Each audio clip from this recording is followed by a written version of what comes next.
Presiden Joko Widodo atau Jokowi menyerukan untuk menghentikan perang di Ukraina sekarang juga.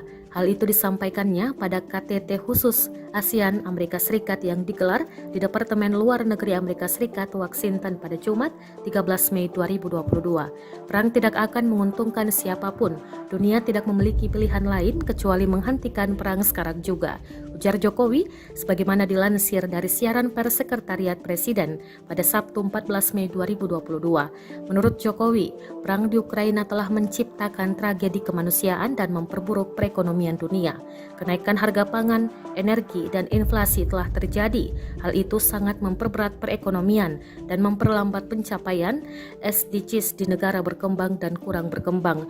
Jokowi pun mengatakan perang di Ukraina telah melemahkan multilateralisme dan berpotensi memecah belah hubungan antara negara. Selain itu, perang juga berdampak kepada pertumbuhan ekonomi yang memprihatinkan.